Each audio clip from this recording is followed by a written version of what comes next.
Good morning. Thought तुम्ही वाचला असेल. कर्मण्येवाधिकारस्ते मा फलेषु कदाचन. हे वाक्य तुम्ही ऐकलं असेल 100%. महाभारत सगळ्यांना माहिती आहे. प्रभू श्रीकृष्णांनी अर्जुनाला हे वाक्य सांगितलं होतं. तेव्हा जेव्हा ते युद्ध घडणार होतं तत्पूर्वी अर्जुन डगमगला होता स्वतःचीच माणसं समोर बघून.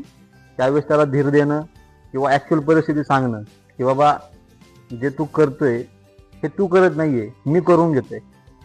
याचा अर्थ असा होतो की जे तू करतोय ते फक्त कर्म आहे, फळाची अपेक्षा तू करू नको. जे द्यायचंय तो मी देणारच आहे. किंवा आपण जरी दैनंदिन जीवन जगत असताना आपण ज्या गोष्टी करतोय, फळ द्यायचंय, भेटल नाही भेटल तो पुढचा प्रश्न आहे, पण कर्म करणं काम आपलं आहे. तसंच एक उदाहरण सगळ्यांना माहिती आहे की शेतकरी राजा, बरोबर, जो रोज नवीन उठून नवीन धान्य पेरतो, उगवतं, पण जेव्हा काढणी करतं त्यावेळेस गारपीट होते, अनावधाने पाऊस होतो, ते पीक पूर्णपणे नष्ट होऊन जातं. पण तो तिथे थांबतो का? नाही थांबत. फळाची अपेक्षा करत नाही, तो त्याचं कर्म करतोय. मला पेरायचंय, उठून त्याला पाणी बार काय आपण म्हणतो आपल्या भाषेत, त्या सगळ्या गोष्टी त्याला जागवायचंय, त्या दृष्टीने तो वाढत असतो. आणि ते जे पीक उगणार आहे ते लोकांसाठी जाणार आहे, त्याच्यासाठी थोडीच आहे, मग त्यासाठी पण असणारच आहे, पण तो जगाचा विचार करून त्या गोष्टी करत असतो. तसंच आपण दैनंदिन जीवन जगतोय, आपलं कर्म आपल्या जवळ आहे, फळाची अपेक्षा कधीच कुणी करायची नाही. जेवढं आपल्याकडून होतं तेवढं 100% देण्याचा प्रयत्न करायचा आहे.